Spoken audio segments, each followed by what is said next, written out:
Yo! Enfin des nouvelles sur la MX.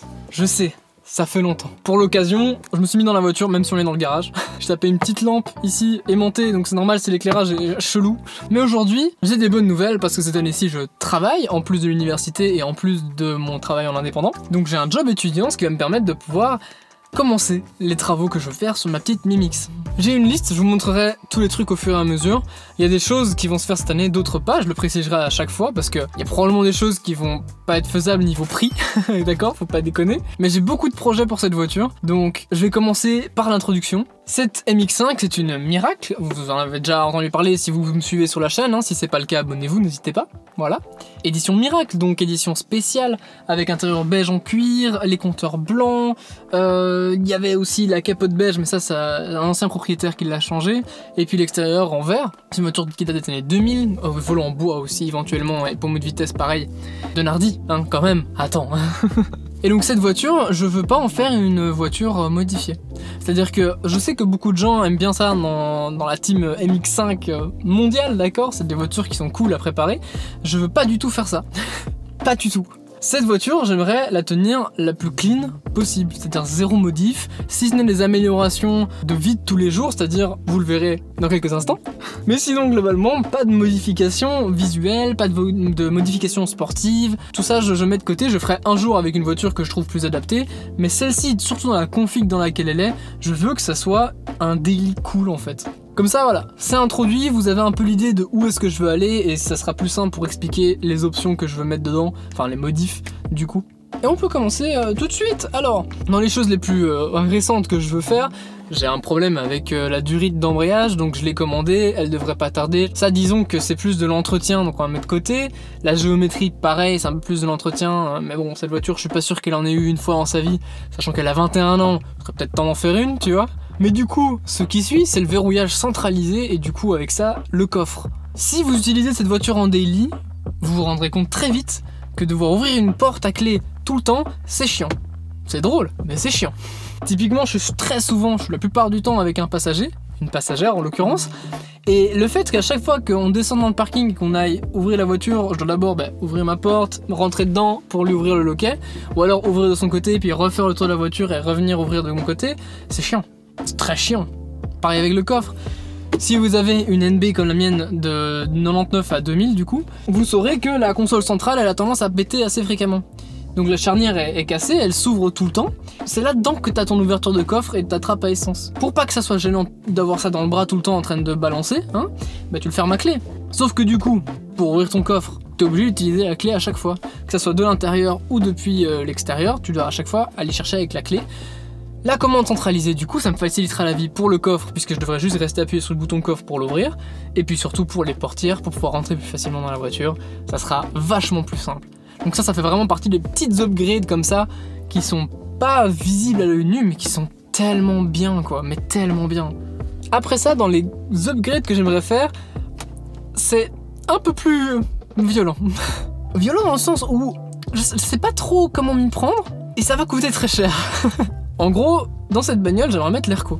Alors, pour mes amis belges ou français du Nord, bon, pourquoi mettre l'Airco? Et encore, j'ai envie de te dire, la seule fois où je suis sorti avec 32 degrés, j'étais trempé dans le dos, donc c'est franchement pas agréable. Mais tout simplement parce que moi, j'aimerais aller en Espagne avec cette voiture.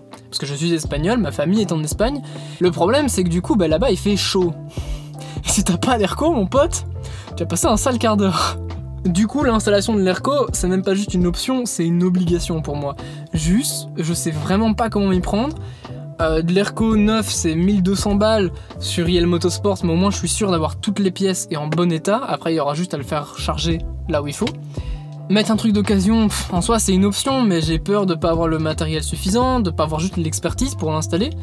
Donc, oui mais non. Surtout à la base je voulais prendre ça. Le problème c'est que la plupart des packages comme ça qui viennent avec toutes les vis et qui sont vérifiés pour être sûr que ce soit fonctionnel, viennent des US et ils livrent pas en transatlantique.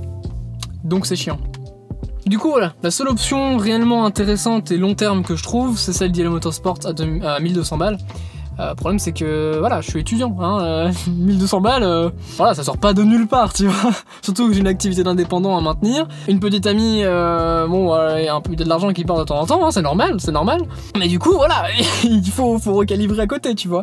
Donc pour moi l'ERCO, ça va plus être pour l'année prochaine, voire l'année d'après peut-être, mais j'espère surtout l'année prochaine, pour qu'en été 2023, je puisse partir avec en road trip en France et en Espagne, ça serait absolument incroyable. Mais bon, pour l'instant, c'est juste une idée, quoi.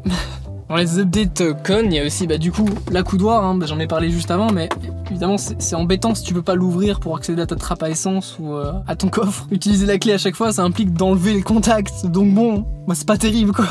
Un autre truc, c'est les enceintes, elles sont pas trop mal, mais je suis sûr qu'on peut avoir un truc un peu mieux, surtout aujourd'hui avec les technologies qu'on a. Je suis sûr qu'on peut avoir des enceintes plus ou moins du même gabarit qui rentrent là-dedans, sans dénaturer le design de la portière et en apportant un son un petit peu meilleur. Niveau moteur, j'ai une protection de boîte de vitesse que je devrais aussi acheter, enfin changer parce que la mienne est complètement rouillée. Ah oui, avant de continuer, si vous avez des commentaires par rapport à ce que je dis ou des idées de ce que je pourrais faire sur la voiture pour l'améliorer mais sans la détériorer dans le sens que je veux dire, vous avez compris, vous avez vu l'introduction. N'hésitez pas à me le dire du coup en commentaire parce que moi ça m'aiderait vraiment beaucoup, je reste encore novice là-dedans donc n'hésitez vraiment pas. Puis sinon, des trucs de voyage, du style des bagages qui sont faits pour rentrer parfaitement dans le coffre. C'est con, mais ça permet d'utiliser vraiment tout le volume disponible. Un Véronique éventuellement pour de nouveau le road trip, s'il faut prendre une tente, une connerie, voilà, tout ça rentrera sur le Véronique ou dans le coffre. Si ça se trouve, il n'y aura même pas besoin de Véronique. Juste avec le coffre, ça sera suffisant. Mais c'est dans les prévisions au cas où, on verra au fur et à mesure de quoi on a besoin vraiment. Il y a aussi la protection de soft-top pour quand il est replié. Si on va faire un road trip, j'aimerais bien que ça soit bien protégé. Il y a aussi le cuir des sièges qui est un peu abîmé, même si franchement ça va, tu vois, c'est pas dans les priorités du tout. C'est pour ça que je vous dis qu'il y a des trucs qui vont vraiment être plus sur le long terme. Mais genre le cuir des sièges, sans déconner, pour une voiture de 21 ans, ça va, tu vois. Par contre, un truc que j'ai pas mis, parce que je sais pas non plus où l'acheter, c'est l'intérieur des portières couleur beige.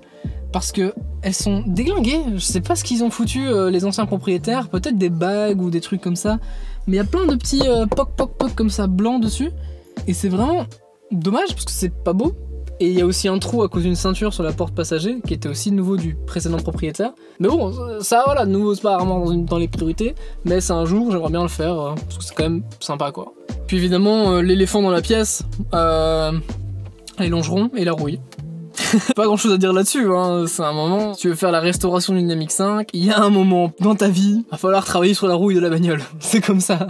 Moi mes longerons sont un petit peu attaqués, donc va falloir s'y atteler à un moment ou à un autre. Ça dirait pas que si je prends un mur, le châssis littéralement explose et que je me retrouve avec le moteur ici.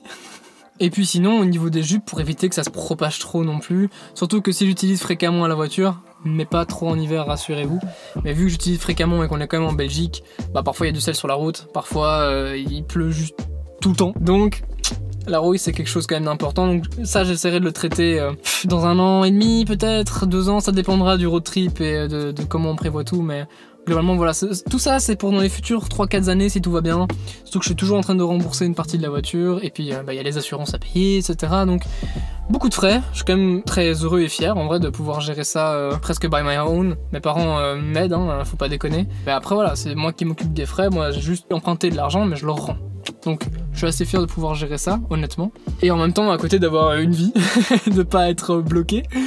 Mais voilà, ça fait 1 an que je l'ai déjà, un peu plus, et j'ai rien fait vraiment dessus, si ce n'est les entretiens et les trucs basiques. Il y a aussi les pneus d'ailleurs qui sont à faire. Du coup j'ai vraiment ultra hâte de commencer à bosser dessus, vraiment de mettre les mains dans le cambouis. Comme je disais, ce que j'ai déjà fait par le passé, c'est les bougies, c'est les capteurs d'angle du vilebrequin et le capteur de position d'arbre à cam. J'en parlerai plus précisément dans une autre vidéo d'ailleurs, faut encore que je la fasse. À part ça, j'ai pas tellement fait grand chose, donc j'ai vraiment hâte de m'y mettre, de faire quelque chose, ouais, mettre les mains à la pâte quoi, tu vois.